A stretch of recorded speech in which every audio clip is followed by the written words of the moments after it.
उत्तराखंड में कोरोना का एक और मामला जो है वो सामने आया। दून अस्पताल में एक और मरीज में पुष्टि हुई है। उत्तराखंड में कोरोना मरीजों की संख्या 4 हो गई है। अभी तक हम 3 की जानकारी दे रहे थे और एक और मामला सामने आ गया है और अब 4 हो गए हैं। देखिए, लॉकडाउन की अनाउंसमेंट तो पहले ही हो चुकी है, लापरवाही की खबरें भी आई, लेकिन अब जो बड़ी खबर आ रही है वो आपको बता दें।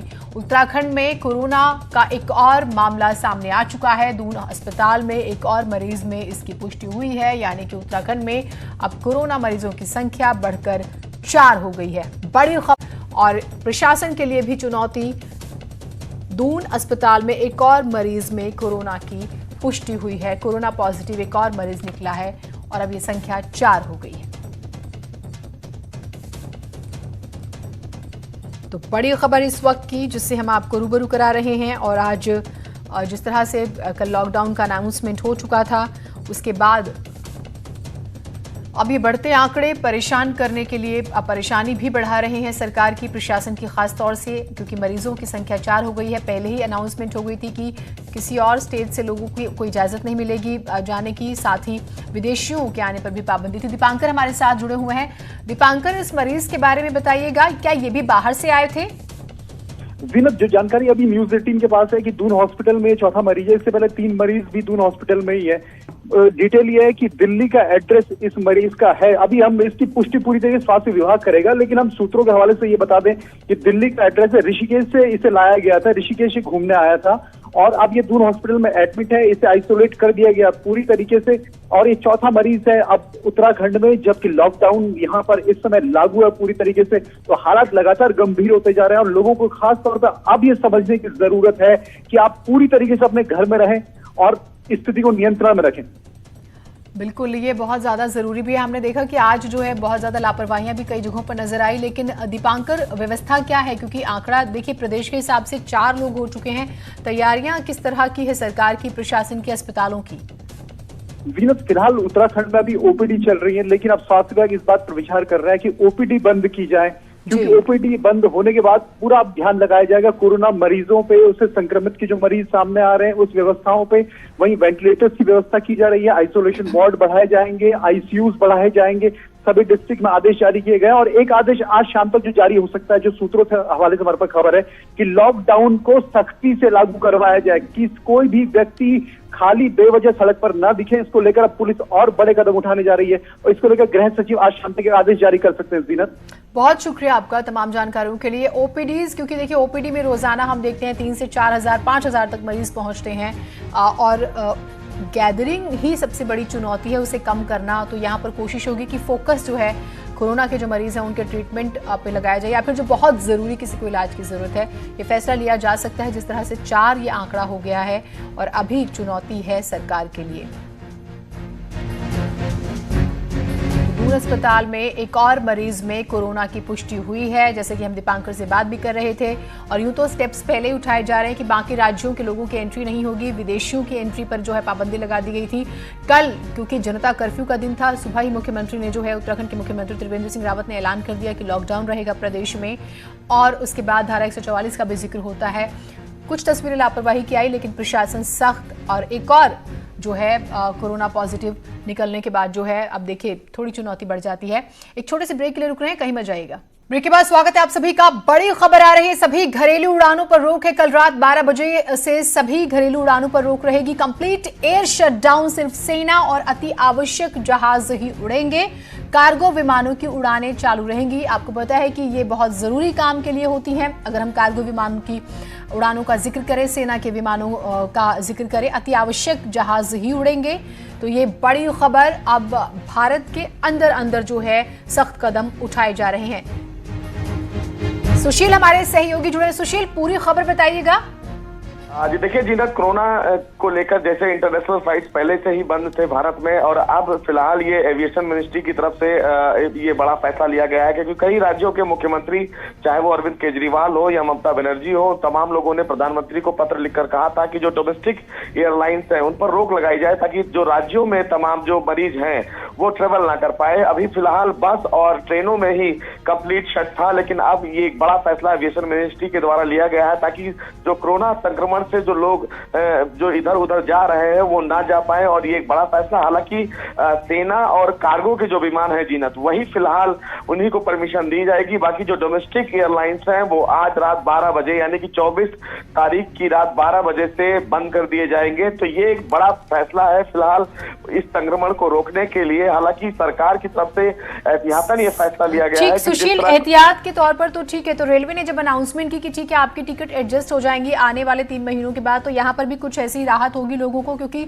बहुत से लोगों की फ्लाइट्स बुक होती है। स्पेशली हम लोगों का जिक्र करें जो जिनका काम जो है एक स्टेट से दूसरे स्टेट में रहता है, तो वहां पर जी बिल्कुल जी ना, देखिए जिन लोगों के जो फैसला फिलहाल एविएशन मिनिस्ट्री के द्वारा लिया गया है, अगर उन लोगों ने एडवांस बुकिंग कर रखी है तो उनके पैसे को वापस किया जाएगा। ये सारा फैसला लिया गया है सरकार की तरफ से।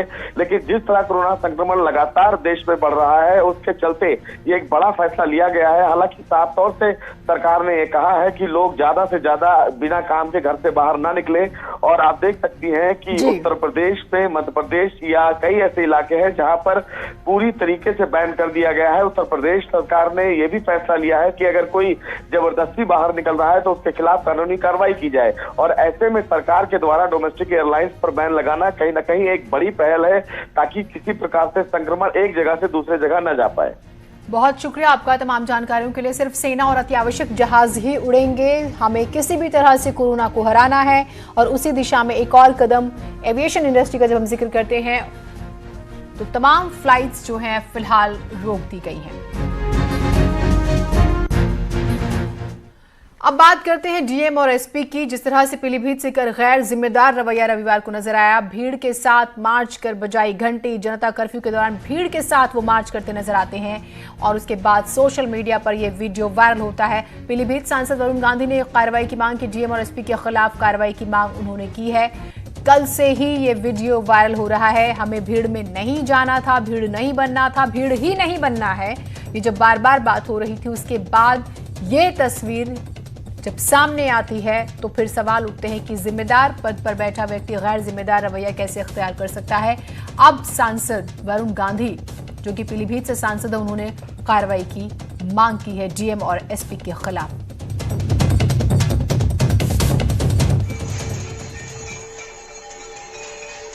तो डीएम और एसपी, कल देखिए जनता कर्फ्यू था। 5 बजे प्रधानमंत्री ने आह्वान किया था कि अपने घरों की बालकनियों से या फिर दरवाजों से आप खड़े होकर ताली या थाली जरूर बजाइएगा और उन राष्ट्र रक्षकों का सम्मान कीजिएगा जो कि आम लोगों की हिफाजत के लिए 24 घंटे तत्पर हैं।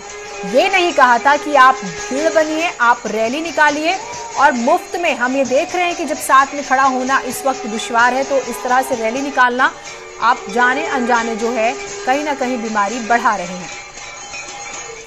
यूपी में लॉकडाउन का सख्ती से पालन करने के लिए बॉर्डर पूरी तरह से सील कर दिया गया है। पुलिस विभाग के अधिकारी और ट्रैफिक कर्मी डीएनडी टोल पर तैनात हैं और वो दिल्ली से नोएडा आने वाली गाड़ियों को रोक रहे हैं। सिर्फ 20 जरूरी सेवाओं को छूट दी गई है। इस दौरान लोगों की पुलिस के साथ झड़प भी हो रही है।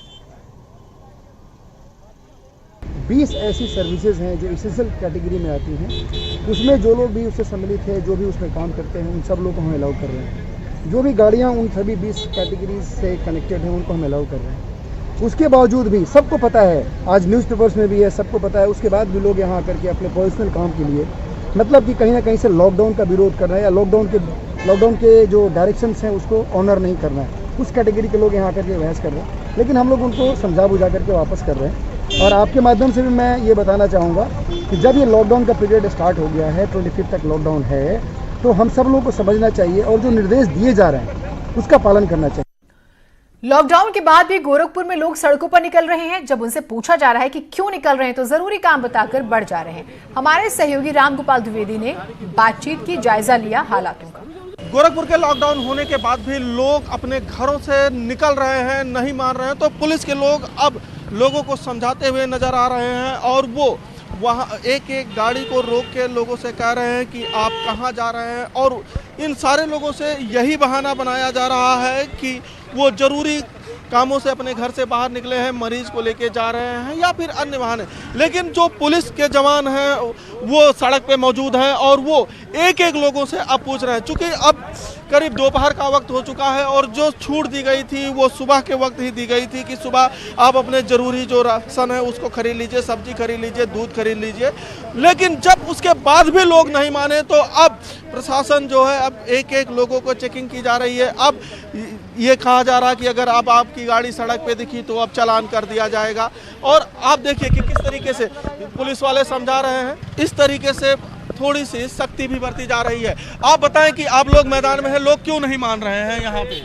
हम लोग अपील कर रहे हैं सर, लोग कंप्लेन भी कर रहे हैं, हम लोग अपील कर रहे हैं बार बार लोगों से, आप लोग बाहर मत के लिए लॉकडाउन होगा। लेकिन जो जिससे पूछा जा रहा है वो लोग बता रहे हैं दवा लेने जा रहे हैं सर, इमरजेंसी है। यानी कि ये जो बहाना है कि दवा लेने जा रहे हैं, इमरजेंसी है, इस कारण से लोग जो है सड़कों से निकल रहे हैं और इसी कारण ये भी मजबूर हैं शायद कि लोगों को जाने दे रहे हैं। अगले स्मार्ट के साथ रामगोपाल द्विवेदी, न्यूज 18 गोरखपुर।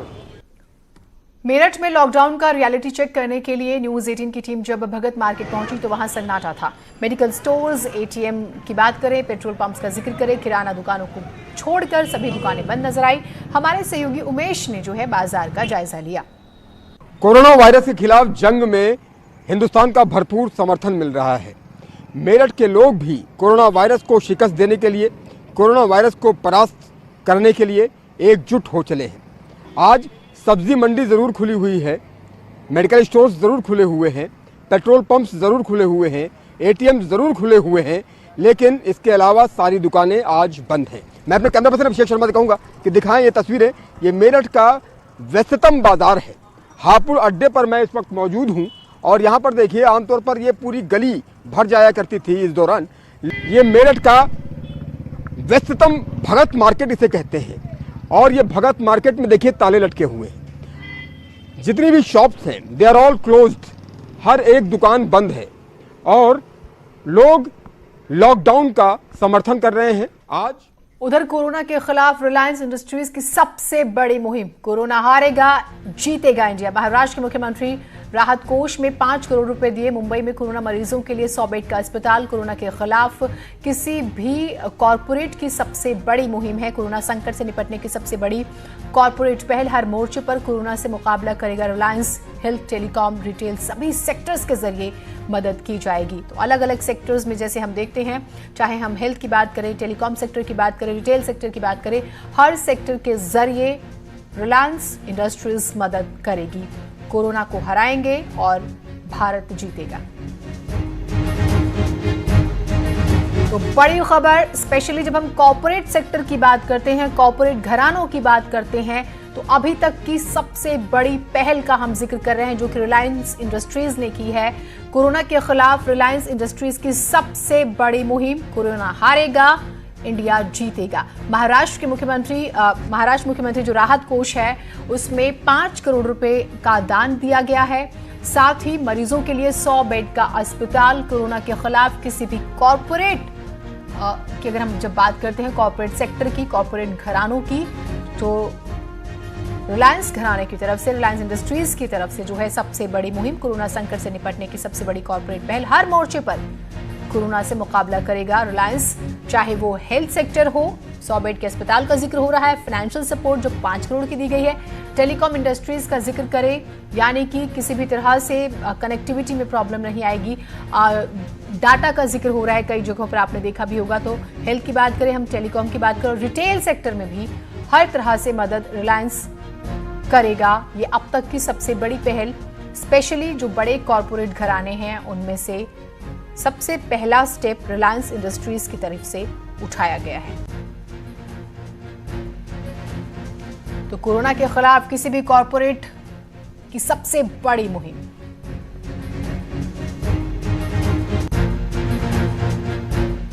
और इसी के साथ इस बुलेटिन में इतना ही, दीजिए इजाजत, नमस्कार।